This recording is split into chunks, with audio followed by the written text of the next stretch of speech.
Hi, Tamin. Nice to see you, man. Sure, it's been a while, eh? Yeah, it has been a while.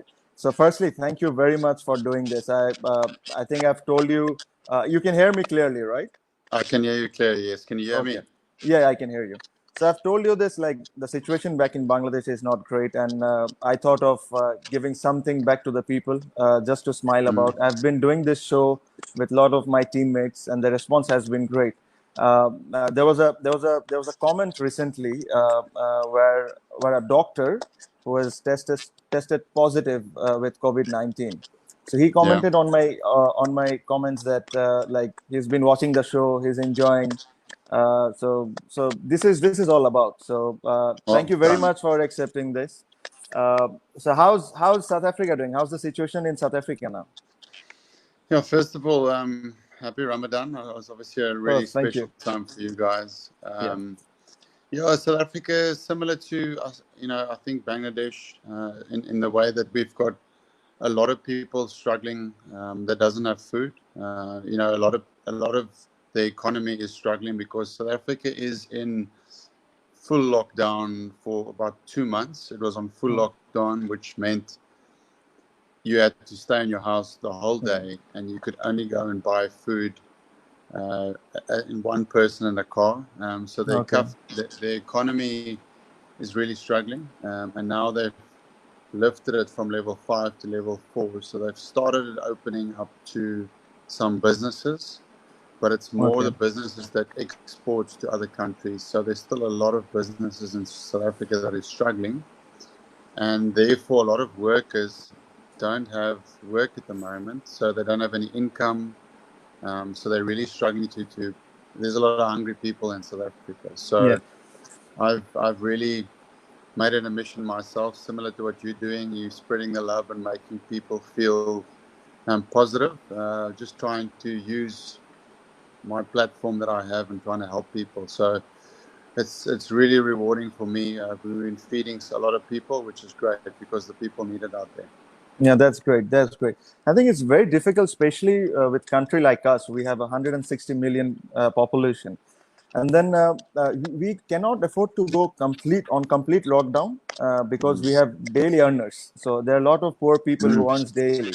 I think the government has been doing their best, but we have to somehow open some part of the business to make sure the poor people survive. Because end of the day, if you go to complete lockdown, there will Mm. be less affected through corona or COVID-19, Mm. more through hunger. So Mm. I think the situation is kind of same as you said, that you have to Mm. open some parts to look after the poor people. And yeah, and I think in Bangladesh, a lot of even with the Bangladesh Cricket Board have been looking after the players. Recently, Mm. they're giving some help to 1,600 players, which is quite good. Sure. Um, and yeah, so yeah, it's a tough time for everyone. Yeah, the same in South Africa. I mean, there's a lot of um, South Africa is about 70-80%. There's a big population of people that rely on, small work like that to get them through their lives, So the fact that that's not there for us as a country now, there's a lot of people really, really struggling for food. So, like you're saying, I mean, I think we as a country are also, and I know the president of South Africa is doing a talk tonight where he's going to um, hopefully let the ban go one level down or two levels down because our economy, there's so many businesses closing. So this thing is hugely impacting people's lives. So unfortunately, it's hard on a lot of people, and for us cricketers as well. Like you're saying now, we're in a position where we are still getting some money getting paid through our salaries. So we're Yeah, very fortunate to help in any way that we can. But obviously, for players like myself, we are missing out on the IPL, which is a yeah, big part of our calendar year in terms yeah. of sport. Yeah, yeah, that's true. So we move to this part to the other part. We need to give something to the people here, especially they don't meet you quite often, and they want to know the what happens inside. We see on the field what you do and what your team does. So I just wanted to know how you're keeping your fitness nowadays. Yeah, I'm. I think I'm quite lucky that I'm very blessed with some good genes. So my parents were good athletes. So I am lucky in one aspect. Yeah. But two, I'm very disciplined in training. So I do really enjoy doing little bits all the time. You know, I don't do nothing and then do a lot. I do a little workout every day. I'm luckily just before the lockdown started, I got some gym equipment and put it into my garage. Um, so I was joking the other day. I said, now that all of our players are in lockdown, when they come out of this, everyone must have six packs because you don't have anything else to do. True, true, You true. can you can only I train. think, yeah, I think fitness won't be an issue. The skill part might be, but Yeah. fitness, everybody is doing something or the other. You got no excuse. You can't say, no, sorry, I didn't have time. That's all we Yeah, have right now is time. So I think, true, I don't know how you feel, but I think a big thing for sportsmen, but also for all of the people out there, the biggest challenge this is producing is mentally. How are we true. dealing with it? How are we getting through this? So I've gone through periods where I felt, just it's a tough day today, but then you just go and say, okay, I just need to go and do some work in the gym or go for a walk or whatever, just to make sure your mind is happy. True, true. I think we probably will need some more time to get rid of all this because when the things improve, I think it's not like a click of a finger. Things improve will Mm, be normal. I think we will take some time to get back to normal life. definitely. I mean, I was listening someone speak the other day, and he was saying, like, what is normal life? Is it gonna, like, how long will it take for us to get back to what we used to know is normal? So now for True. us, the normal might change completely. I was reading, they're talking about uh, giving us a wax to shine the cricket balls, Yes, yes, yes, yes. like That's all of that that's true. stuff. So, I mean, That's but I true. think, I don't know how you feel, but obviously safety is a big part of what we do. But One also, hundred percent. we we want to get back to playing cricket as well. We want to do everything we can. So whatever we can do to make it safe, but also play cricket, I'm all for that. Yeah, there's some positive sign. Some part of the Europe, especially in soccer, they're planning Mm. to start in June. So some positive sign. Let's see. I think we will be on the right track soon. How do you feel about playing in front of no crowds? I don't like it. I don't like it. I think it will be like batting on a center wicket. I think we should play. South Africa should play Bangladesh and India without crowds because No, that's the, that that's will the go biggest in thing that favor of always you. counts in your favor. Is when you play you guys, the fans are just too, like, it's impossible Yeah. to play against you because your fans are so amazing. Yes, yes. Our fans are very emotional, very passionate, very Mm. good. I don't know you know that or not. Our 90% of team management is South African now. Yes, I So know. we got Russell as a head coach. Yes. How are you Mackenzie enjoying Russell? Russell is quite good. I think I've just did one series with him. I Yeah. think it's quite interesting. It's quite good. He has a lot to Mm. offer. I think to Bangladesh. Neil have been there for last 2 years. Yeah. Neil is amazing. I think Yeah.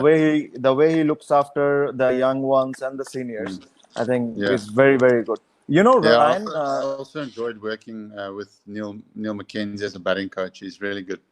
Yeah. Do you know Ryan Cook? Yes, I know him. Yeah. So he's the fielding coach. Very nice guy. Lovely guy. Yeah. No, you've got good people. That's what it's all about. Getting good And people in and helping it. yeah, and then we got your head coach, Otis. Oh, you got him in as bowling coach. Yes, we got him as a You've got bowling the whole coach. South Yes. African. Send her back our way. Yeah, and then physio is also South African. Who's the physio? His name is Julian. I don't know him. But So that's yeah, good. so I No, you've think got good people there.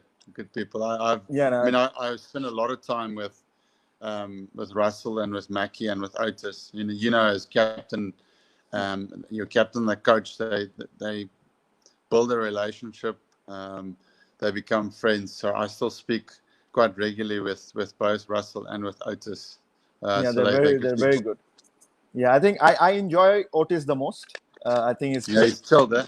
He's He is chilled. very good. He's good. He's Yeah. rapid with his stick. Whoa, he's too quick. It's No, very because quick. Yeah. I have some dodgy fingers. Yeah. And his ball, because he throws from so high, the Yeah. ball's like always here. Yeah. Yeah. So he hit me on the finger once. I said, Otis, not again. And there's no mercy with him.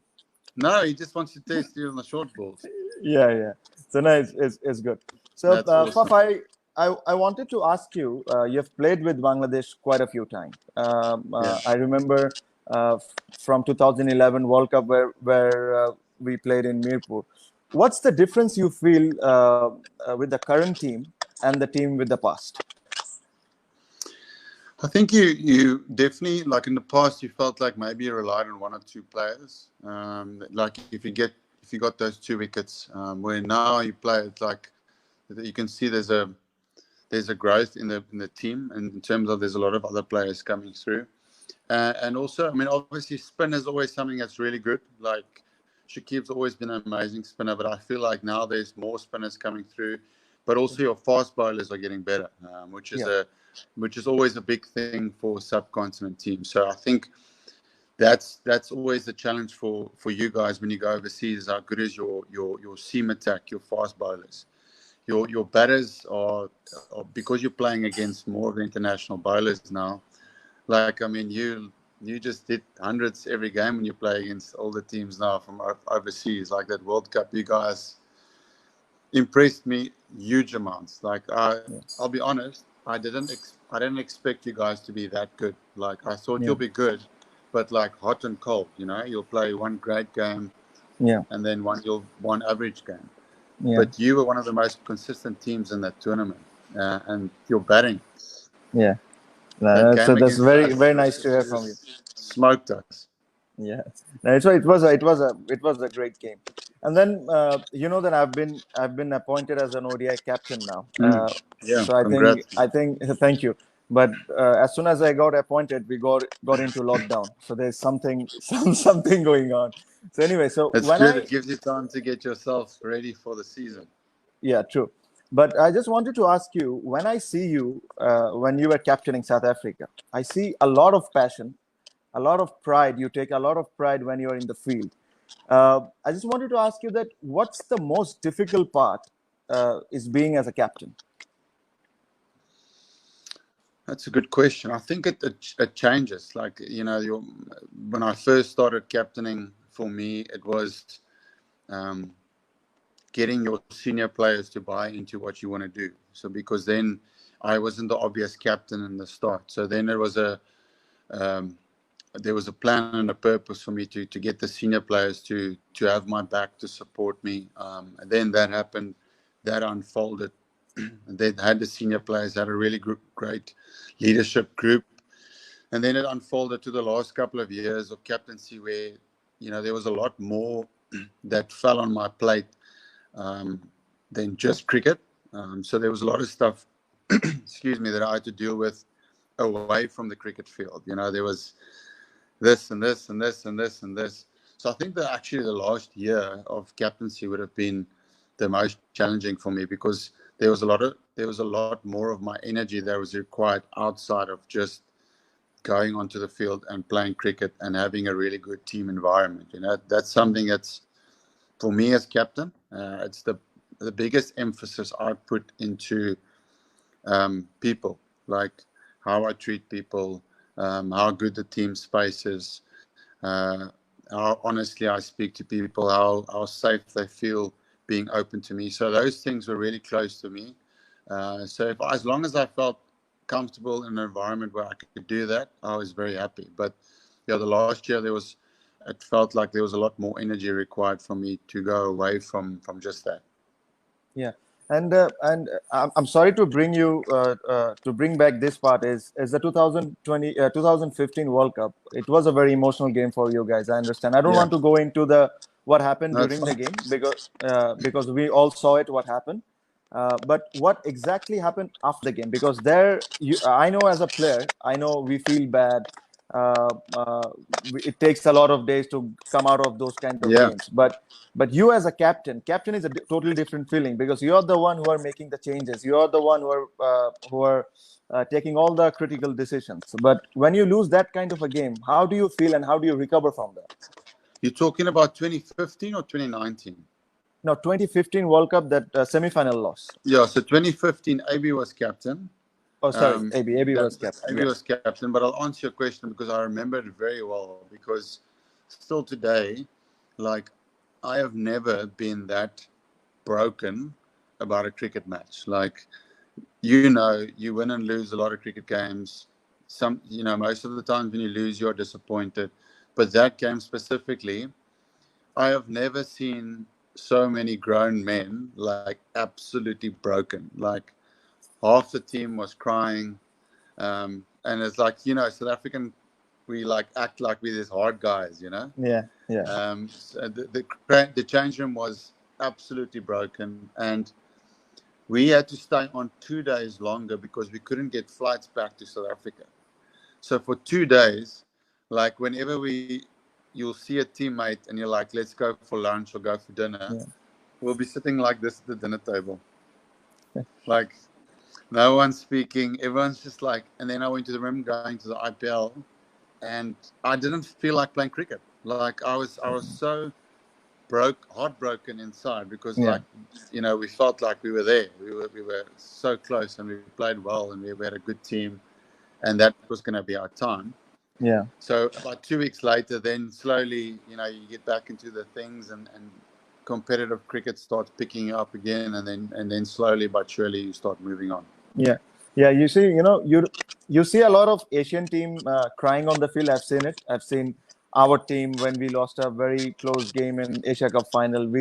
A lot of players cried, and then I've seen with Sri Lanka, India, and as well. But I don't see it with South Africans. So it was a moment where we got all shocked. I said, AB was crying. I remember Yeah, Morne was crying. I yeah, think everyone was like, it was a yeah. shock for us. Yeah, No, I've never seen, and like you're right, I've never seen a South African dressing room once like someone crying, and that day there was half the team was crying. So that showed yeah, that was just a game where like someone take your heart and they just rip it out yeah. of your chest. Yeah, that's bad. So I got few sources. Okay, I've collected few questions for you, Yeah. because I have a lot of South Africans with me now in my dressing room. Oh So I my wanted word. so I wanted to know, there's something happened on your debut test when you're about to go to bat. Yes. Do you remember? Yeah. My